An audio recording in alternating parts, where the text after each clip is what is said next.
يا نصور، اخباركم ايه؟ زي ما انتم شايفين على الشاشه، ادراك ماركت خلاص اتعلن يوم 31 اكتوبر، وفي اسئله كتير عن سعر العمله وطريقه التوزيع والكلام ده يعني. وانا النهارده طلع اتوقع الكلام دون بالنسبه لمنصات كبيره جدا وناس تقيله جدا. بس قبل ما نبدا الفيديو ما تنساش تصلي على النبي وتنورني في جروب التليجرام عشان بينزل على اخر اخبار اول باول قبل اليوتيوب كمان. ده غير طبعا لو عندك اي مشاكل يا ريت تنورنا في جروب الشات، بساعد في الناس اذا كنت انا او الادمن، وان شاء الله مش هنتاخر عليك بحاجه. وطبعا لايك وسبسكرايب هنا في اليوتيوب بيدعمنا في صناعه المحتوى وبيخليه يظهر بالكواليتي اللي انت شايفها دلوقتي. والنهارده ان شاء الله هنعلن السعر المتوقع لبوت ماركت.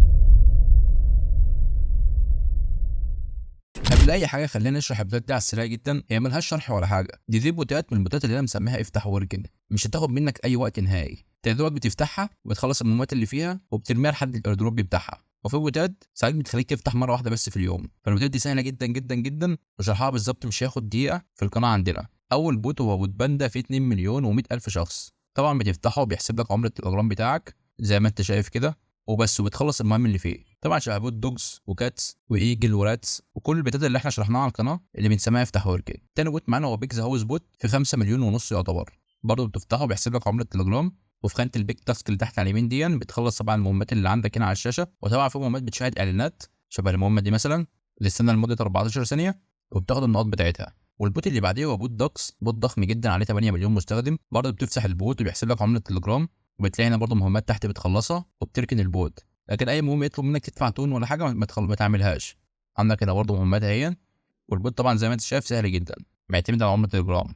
البوت اللي بعديه هو بوت ستارز فيه على 2 مليون وربع تقريبا. برضه بتفتحه بيحسب لك عمله تليجرام، وفي خانه الارن عندك هنا شويه تاسكات بتخلصها وبس على كده. بوت سهل جدا شبه كل البوتات اللي شرحناها اللي بتعتمد على عمله تليجرام. والبوت اللي بعديه هو بوت شاركس عليه 1,500,000 مستخدم. برضه بتفتحه وبيحسب لك عمله تليجرام. لكن البوت ده بس فيها خانه السبيشال ديلز دي بتخش عليها كل يوم بيديك عدد مكافآت معين. طبعا احنا مالناش دعوه بالدفع، على خانه الكليم دي مالناش دعوه بالدفع. انت بتدوس على كلمه كليم فري اللي بتديك 1000 بيتس. لكن طبعا انا خدتها النهارده مش هينفع اخدها تاني. فمن الاخر ده معتمد على عمله تليجرام، في نفس الوقت معتمد على المهمات والتسجيل اليومي. طبعا مهمات البوت زي ما انت شايف كده على الشاشه، مهمات بسيطه جدا وسهله جدا. طبعا البوت اللي معانا هو بوت جوتس. البوت عليه 17 مليون مستخدم وده رقم ضخم جدا. وزي ما انت شايف هنا بيحسب لك عمله تليجرام، وهنا قال ان انت على التليجرام بقالك 6 سنين وادانا 4000 عمله. لكن طبعا عشان انا فاتحه من التليفون خدت عملات بزياده، فانا كنت مجمع فيها عملات قبل كده.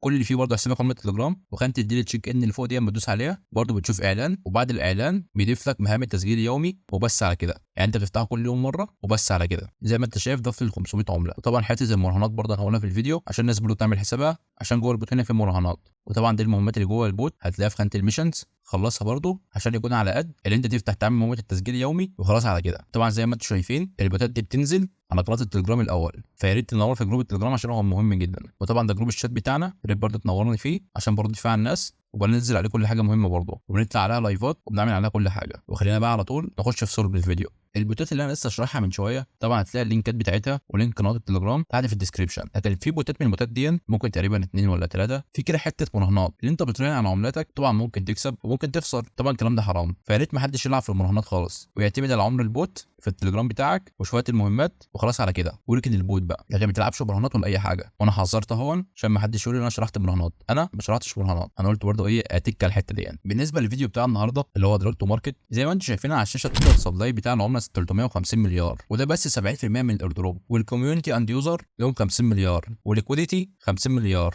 لكن طبعا 50 مليار بتاعت الليكويديتي دي اللي بتسند السوق لو في مثلا هبوط سريع مثلا، فدي مالهاش علاقه بينا. يعني زي بتبقى ايه عملات احتياطي كده. فخلينا نركز في ال 350 مليار. هذا رقم كبير جدا، طبعا رقم كبير جدا. وده معناه ان العملات بتاعتنا مش بس هتحذف منها اصفار، هيبقى لها حسبه معينه شبه هامستر مثلا. يعني العملات مش هتوصلك زي ما هي، لان برضه جوه البوت في تاسكات، في مهمات، في شفرات، في كومبوهات. فعشان كده هيحسب حسبه معينه في الاخر هيطلع لك بعدد عملاتك. عشان في ناس مفكره انها مثلا معاها مثلا 500 عمله انها تاخد 500 عمله. لا طبعا مفيش الكلام ده. انا قلت برضه انا اوافق على الحته دي عشان في ناس مش واخده بالها من الحته دي. عملاتك مش هتجيلك زي ما هي. عملاتك مش بس هتحذف منها اصفار، لا هتقل بنسبه هم هيحددوها ومحدش يعرفها، اذا كنت انا او اي صانع محتوى اخر. والكلام ده لسه هيوضح في اقل من 15 يوم. طبعا لو الكلام ده وضح بدري هنطلع اكيد نعمل عنه فيديو. طب بالنسبه يجي ايه السعر المتوقع بالنسبه للبوت؟ طبعا سيوله البوت لسه ما نزلتش اللي هي بالدولار، عشان كده انت مش هتقدر تحسبها. لكن انا جبت شويه اراء ناس خبراء عارضها دلوقتي برضه قدامكم على الشاشه. عندك هنا خبير من خبراء باينانس سكوير، طبعا فوق خالص كان عارض لك التوتال سبلاي سبلاي للعمله، فلو تاخد بالك تحت كاتب لك تحت ان السعر المتوقع هيبدا من 0.01.